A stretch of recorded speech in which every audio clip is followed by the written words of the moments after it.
کہ اب آپ کو سمجھ آئی کہ میں نے 27 سال انصاف کی تحریک کیوں شروع کی تھی. کیونکہ یہ جو ہمارے سے ہو رہا ہے، جو میرے سے ہو رہا ہے، جو میرے لوگوں سے ہو رہا ہے، یہ پاکستان کے عام آدمی سے ہر وقت ہوتا ہے جب طاقتور کے سامنے وہ کھڑا ہوتا ہے. پوچھے ذرا آج اندرون سندھ میں جو ہوتا ہے لوگوں سے، کیا یہ مخالفین کے ساتھ کرتے ہیں، کس طرح یہ FIR پولیس کا استعمال کرتے ہیں، لوگوں کو غلام بنایا ہوا ہے. بیچارے اتنے لوگ ڈرتے ہیں وہاں ان سے، کیونکہ لوگ تو بے بس ہیں. میرے پاس تو میں خوش قسمت ہوں کہ انصاف لائر فورم میری پوری مدد کرتا ہے. انصاف لائرز، ان بیچاروں کے پاس کیا ہوتا ہے جب ایک کمزور آدمی، ایک کسان، ایک مزدور، ایک بیچارہ چھوٹی دکان والا، لو گریڈ کے تنخواہ دار لوگ، یعنی میں بات کر رہا ہوں جو کمزور لوگ جن کے پاس پیسے بھی نہیں ہیں، وسائل بھی نہیں ہیں، وہ ان کو جب وہ طاقتور کے سامنے وہ کھڑے ہوتے ہیں تو سوچو ان کا کیا حال ہوتا ہے. یہ 75 سال سے ان کا یہ حال ہے. یہ جو میں بار بار آپ کو کہتا ہوں کہ جب تک یہ قوم آزاد نہیں ہوگی، جب تک انصاف نہیں آئے گا. انصاف تو آنے دیا ہی نہیں ہے. یہ اوپر سے جو سنبھال کے بیٹھے ہوئے سسٹم، یہ تو قانون کے اوپر ہے. چوری کریں، سب کچھ ہو رہے ہیں، NRO مل جاتا ہے. طاقتور کو پوچھنے والا نہیں ہے. مجھے گولیاں لگتی ہیں، میں اپنی FIR نہیں کٹوا سکتا کیونکہ دوسرا اتنا طاقتور تھا.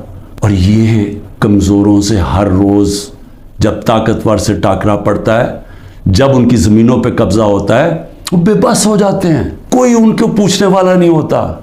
کیوں قبضہ گروپ امریکہ میں نہیں ہے، انگلینڈ میں نہیں ہے؟ کیوں ڈیولپڈ ملکوں میں جدھر رول آف لا ہے وہاں کیوں نہیں قبضہ گروپ؟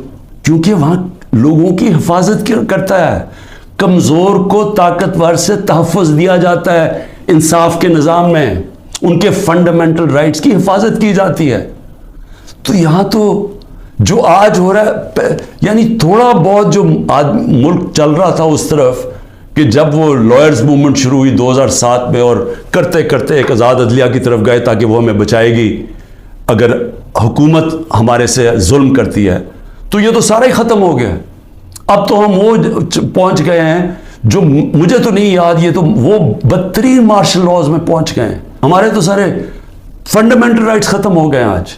یہ ہر وقت کمزور کے اوپر ظلم ہوتا ہے اس ملک کے اندر. اور اگر آپ میرے سے پوچھیں کہ ہمارا ملک آگے ہی نہیں بڑھا، تو حضرت علی کا قول ہے کہ کفر کا نظام چل جائے گا لیکن اس طرح کا ظلم اور ناانصافی کا نظام نہیں چل سکتا. اللہ نے اپنے سارے جو پیغمبر بھیجے تھے دنیا میں، سب ایک چیز کہتے تھے، انصاف کے لیے کھڑے ہوئے تھے. اللہ کے قرآن میں آپ پڑھیں انصاف کے اوپر کتنا زور دیا ہوا ہے، کیونکہ انصاف سے ہی انسان آزاد ہوتا ہے، اور آزاد انسان کی پرواز اوپر ہوتی ہے، وہی خوشحالی لے کے آتا ہے. اس لیے تو جو آزاد ملک ہیں وہ خوشحال ہیں. آپ دیکھ لیں جدھر انصاف ہے وہاں آزادی ہے، وہ خوشحالی ہے. جدھر انصاف ہے وہاں حقیقی جمہوریت ہے. جن ملکوں کے اندر انصاف نہیں ہے وہاں جمہوریت نہیں آ سکتی. لہٰذا میں کبھی اس ظلم اور اس طاقت کے حکمرانی کے سامنے کبھی نہیں جھکوں گا. اور میں آج آپ سب کو کہتا ہوں، آپ نے کبھی نہیں جھکنا. کیونکہ ایک میری بات یاد رکھ لینا، جس دن آپ نے اس ظلم کو قبول کر لیا اور یہ ناانصافی کے نظام کو، ملک نہیں رہے گا. جس قوم کے اندر اس طرح کا ظلم ہوتا ہے وہ نہیں سروائیو کرتی. میں اپنی ساری قوم کو پھر سے یہ پیغام دینا چاہتا ہوں کہ میں آخری سانس تک اس ظلم کے نظام کا مقابلہ کروں گا.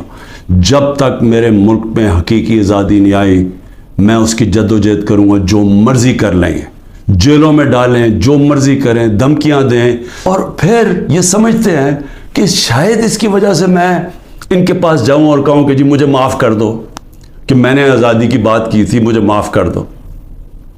اور میں آپ قوم کو بھی کہنا چاہتا ہوں، کبھی نہ اس نظام کو قبول کرنا.